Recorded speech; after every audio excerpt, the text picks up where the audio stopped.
found a diamond in the rough. Probably the best find I've ever found, and I probably won't be able to top this in the future. Like, this is absolutely insane. Assuming the card is real.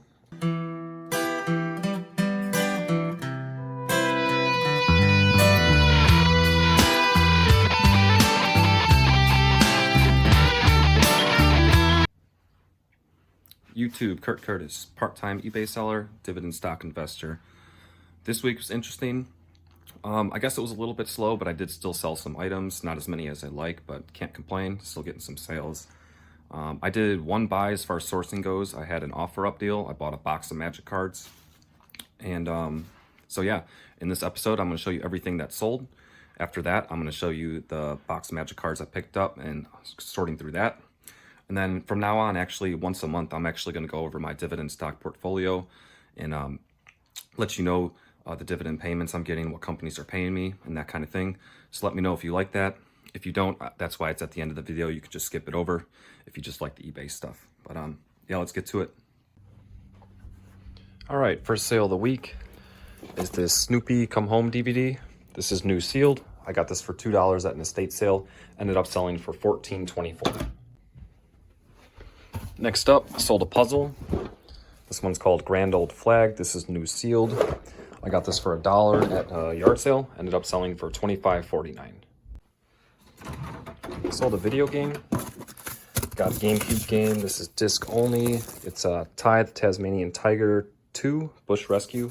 I don't remember what I paid for this. If I had to guess, it'd be 50 cents or $1. Ended up selling for $9.49.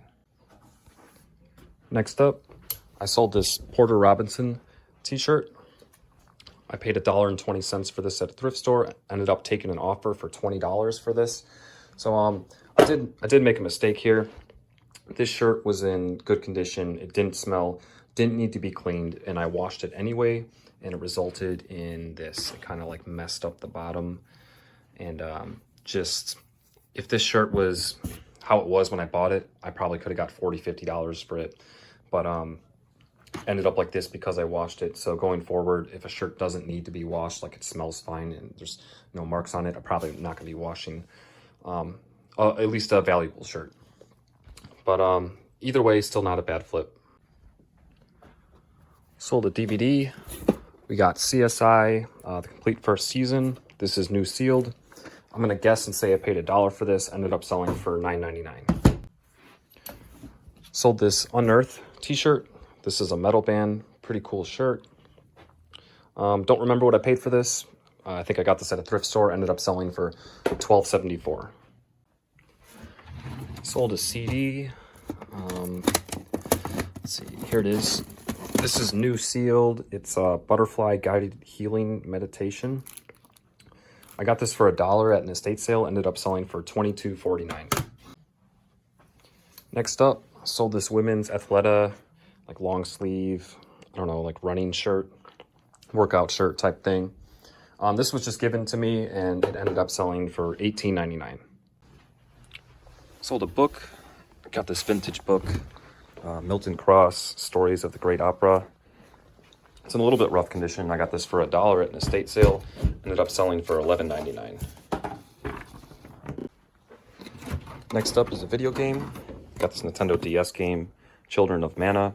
Not the best buy on my part. I got it at a thrift store for $7.12, and I took an offer of $15, so I'm only making a few bucks here. Sold a PC game. Got Jewel Quest 3. This is new sealed. Got this for 14 cents. Ended up selling for $9.99. Sold a book lot. I got the complete set of the Chronicles of Narnia. This is books 1 through 7. I know this little sealed stack right here I got for free with the manga buy, and these other books I either paid a quarter or 50 cents for, so I probably have $1 to $2 into the stack. Ended up selling for $15.99. And the last sale of the week is a t-shirt sale. I'm actually really surprised with this shirt. This is a really cool shirt. I found this at a thrift store a long time ago. It's like double-sided Bob Marley shirt. I thought this would go for good money. I don't remember what I paid for it. Only ended up selling for $11.49. All right, so I just got back from an offer up deal. I got this box of magic cards. I paid $100 for the box. I'm gonna be honest right off the bat, this is a gamble. Based on the pictures, I saw one card, depending on its condition, that could probably sell between 20 and 40 bucks.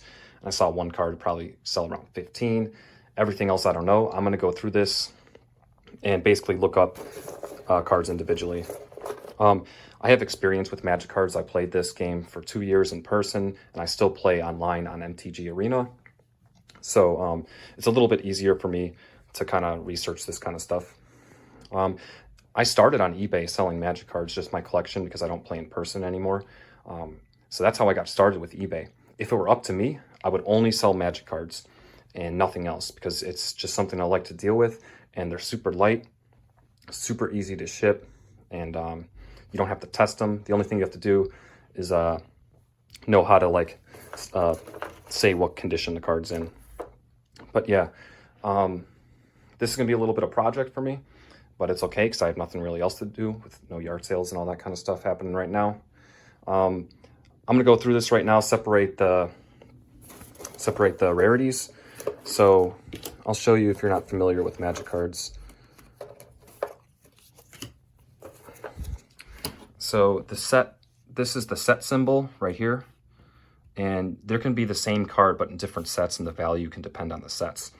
If the set symbol is black, it's a common card. If it's silver, it's an uncommon card. And if it's gold, it's a rare. And also there's a mythic rarity, which is like an orangish color. So I'm gonna go through this box. I'm gonna put all the rares and mythics in a pile, then uncommons and uncommons.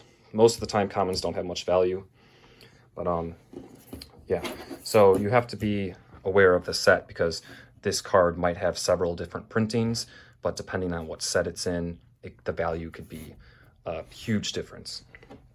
But yeah, I'm gonna go through this, separate some piles, and I'll update you guys. I'll come back to it. All right, guys, I'm freaking out here. I found a diamond in the rough. Probably the best find I've ever found, and I probably won't be able to top this in the future. Like, this is absolutely insane, assuming the card is real, but I'll get to it in a second. I'm gonna go over how I organize this. So first off, this bag is full of basic lands. They're worthless. Maybe I can donate them to a store. This pile of cards is all commons. Some commons can have value. Most of them don't, though. They're basically worthless. They're not even worth like a penny. I will probably not even go through these. I'll probably just donate them. It's not even worth lighting them up to sell them online, because it's heavy and it would cost too much to ship. This stack here is all uncommons. Uncommons can have value. They can have a few dollars each. It just depends on the card. I'm eventually going to go through those, but I haven't yet. But those are worth at least checking out. Here we have some oversized cards. These don't have too much value, but I probably could lock those up. And here are all the rares. And I looked up every card. So this stack here is all cards like worth $1 or less. They're not worth selling individually. Like, maybe I can make a lot or something. But like, see how this is with Magic cards. A lot of them are just worthless. Like, out of that whole stack, only these ones have some okay value. Those are all like junk cards. Of the rare cards, this stack here, these cards are like $2 to $4 probably each, but depends on the condition, and a lot of these cards are pretty beat up. So I might make lots of these, or might sell them individually. It depends on the card. But yeah, over here, I mean, even if you go on the low end, 10, 12, 14, 16, 18, 20, 22, 24, 26, 28, 30, 32, 34, 36, 38, 40, 42, 44. So on the low end, maybe I can get around, I don't know, 44 bucks, 40 bucks, I don't know. All these cards, this little stack here, are cards worth between like 5 and 10 bucks-ish. 5, 6, 7, 8, 9, 10. So I got 10 of those. These two cards here are worth around the $10 range. This card is worth around the $25 range, but this is pretty beat up. Like, someone will still probably buy it, but I'm not going to get anywhere near 25 bucks, but it's still worth selling. This is the card that I knew that was in the lot, and it's kind of beat up, so I'll probably be lucky to get like 20 bucks for it, but this was something I was aware of that was in this lot. This card is worth around 10 bucks, so I can get, so that's that. Here it is, guys. This card right here, assuming it's real, is a $700 to $800 card. Like, this is absolutely crazy. Honestly, if this wasn't even in the case, I may have not even looked it up. I'm not even sure. Maybe since it's an older card, I would have looked it up, but I don't even know. Like, this is absolutely insane. I sent a picture to someone who knows more about this than me, and they said it looks legit. I'm gonna have it inspected in person to make sure, and I will probably not be selling this on eBay. Just, I don't want to get scammed over something like that. But yeah, this is absolutely insane. Look it up. Look up comps for this card and the normal size cards, because there's an oversized version, which is like this, which isn't worth nearly as much. So make sure when you're looking up the comps, look up the regular size. Yeah, this is absolutely crazy. There's no way the person selling this lot knew this was in there. There's no way they knew it was worth that. I didn't know this was in there. If this card wasn't in this lot, based off this stuff here, I don't even, maybe I would have broke even, maybe a little bit more. It depends on what's in the uncommons when I sort through those. But yeah, that's why it's a gamble. Like, if this gem wasn't in here, I probably wouldn't have made that much money. We'll see though, maybe. Probably not enough to be worth my time. But the vibe I got from this person was, all right, the reason why it's hard to source magic cards is because people know the value of them. They're not going to sell their cards for like less than they're worth most of the time. So it's very hard to source them. But the vibe I got from this person, they were middle-aged. They were like, yeah, my friends don't play anymore. I'm just trying to get rid of my cards. Probably just needed cash real quick. He said he didn't feel like sorting through them. That's kind of why I took the chance on this lot, is because I could have been wrong, but I got the feeling that he didn't go through this. He didn't cherry pick everything.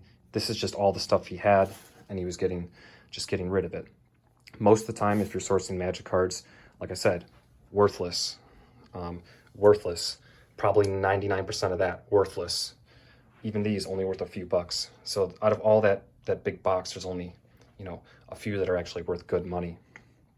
But yeah, I just got the vibe that he was just trying to get rid of his stuff, kind of like a yard sale type thing. And I took the chance, and man, did it pay off. Like I said, I'm still gonna get this authenticated, like live in a store. But yeah, it looks like this thing's real. If it is, that is absolutely insane. If it's not, I'm gonna be super salty because getting my hopes up. But it looks legit to me. These cards just, you know, it looks like it was a collector who used to play. Most of these cards are pretty beat up. This one was luckily in a case. But yeah, absolutely insane. I can't believe this. Wow. All right, guys, so a day has passed since you just saw the last footage. You could tell I was very excited for finding that card. Now that I've sat on it and thought about it for a bit, the odds of that thing being real are probably pretty slim. I was looking up how to tell that specific card, like a fake versus a real one, and it's very hard to tell. They look very similar. The only way I'm going to know for sure is I know some people that will be able to look at it and give me an answer. So I'm eventually going to have them look at it and see what they say. Once I find that out, I'll let you guys know, but it probably won't be anytime soon. But yeah, just the chances of this thing being real, just probably very slim. It kind of sucks to say that, but I don't know. We'll see. All right, guys, so I'm going to start doing this once a month now. I'm going to go over my dividend payments every month. If you're not interested in this kind of stuff, this is why I stick it at the end of the video. You can just skip it if you're only interested in eBay stuff. But the whole point of me selling on eBay is to build up a dividend portfolio. I'm not going to be revealing what my portfolio value is. I'm not going to be revealing what I'm currently buying. I'm not going to be revealing how much money I'm putting in each month. All I'm going to be revealing is the payments and how much I got. Obviously, you'll be able to see what stocks and ETFs I currently have and how much they're paying me each month. This is going to be for the month of March, since that has already passed and is done with. I got a total of $59.49 in dividend payments across 11 companies / ETFs. So I'm just going to go over them one by one pretty quickly and show you how much I'm getting paid. First up, we got J&J, Johnson & Johnson, pretty classic dividend stock. You can't go wrong there. I got $14.35 from them this month. Next up, we got 3M. I got a payment of $13.34 from them. Next up, we got CCL. That is a cruise line company, and I got $6.50 from them. Honestly, this was a bad purchase on my part. It's not a quality stock. I shouldn't have bought it in the first place, but I don't sell anything that I buy. I keep it for the long run. I'm kind of concerned that this stock is going to stop paying dividends for the time being with what's going on, but so far they're continuing to pay as of right now. I probably won't be buying any more shares of this company, maybe ever again, but at least not anytime soon, but I'm going to hold on to what I have. All right, after that, I got a $3.64 payment from O, which is Realty Income. It's probably the most popular monthly paying REIT stock there is. They've been paying monthly dividends and raising their monthly dividends since like sometime in the 90s. Yeah, you can't go wrong with that. Very good REIT company. REITs I'll talk about a little bit later because the tax is a little bit different. There's a little catch with them. Next up, we got Apple, A-P-L-E. Do not confuse this with the Apple company everyone knows. This is also a REIT. This is a hotel REIT, which also I'm a little bit concerned with. I have a feeling they might be cutting or suspending their dividend, but as of right now, it hasn't happened. I have a very, very small position with them, and I got a 51-cent payment from them in the month of March. Next up, we got McDonald's, MCD. I only have a few shares of this. I'd like to get a lot more in the future, but for now, I just have a little bit, and I got $2.50 for McDonald's. Next up, we got a few ETFs here. First one is a very small position, SCHK. That is just kind of an overall stock market ETF. I think it has like 1,000 different companies all mashed into one ETF. Like I said, I own a very little, just a couple shares of this, and I only got a 40-cent payment from them. I'll build this up over time, but it's not my priority in buying more of this. But yeah. Next up, we got another ETF, SCHH. This is a REIT ETF. Same kind of deal. It's just a bunch of REIT companies, which are like real estate companies, all merged into one ETF. Very small position in this too. Like I said with the last one, I'll grow this over time, but it's not really a priority of mine. Got a 24-cent payment from them. And next up, we got SCHD. This is another ETF, but this is a dividend focused ETF. So all the companies in this ETF pay dividends. This was actually the first stock I ever bought. It's my first $1,000. Bought as many shares as I could with SCHD. I got $11.02 from them this month. Next up, we got another REIT, LTC Properties. I got $4.14 from them. They are a REIT based on like senior housing and stuff like that. They also pay monthly. Yeah, LTC, Apple, and O are all monthly paying REITs. And last up for the month, we got SPHD. That is another monthly paying stock, but this is an ETF. So this takes 50 companies from the S&P 500 that all pay dividends, and this ETF pays you out every month. I got $2.85 from them. I really like this ETF, and I plan on growing this or adding to this position aggressively. And I like it to be one of my bigger positions in my portfolio because it pays monthly and it's a little bit safer than the REITs, just because there's a bunch of stocks all mashed in one. But yeah, so with REITs, a lot of them will pay a high yield and a lot of them will pay monthly. But with them, that you get taxed differently. It counts as ordinary income, so you get taxed at like your normal tax rate. Whereas if you have regular stocks, they can be a qualified dividend and you don't get taxed as much. So I've been investing for about 3 years now. And at one point I was buying some REITs. I'm probably not going to be buying too much of those in the future. I'm just going to be focused on like regular stocks. But you know, I don't sell anything I have. I'm just going to roll with what I got, and I'm going to learn from my mistakes if I made any, and I'm just going to hold everything for the long term and see what happens. But yeah, I don't have to add to some of these positions anymore if I don't want to. But yeah, that's my payments for the month of March. It was a total of $59.49. All right, that's going to be all for this week. As always, the link to my eBay store is in the video description. Once I find out about that card, I will let you guys know. Also, in the future, I'm probably going to do little segments showing you how I ship magic cards, because there's a few tricks to it where you can ship them for cheap, and just how to ship them correctly and how they're protected correctly. So I'll do that in the future, but until next time. I showed up to the art late. The start of the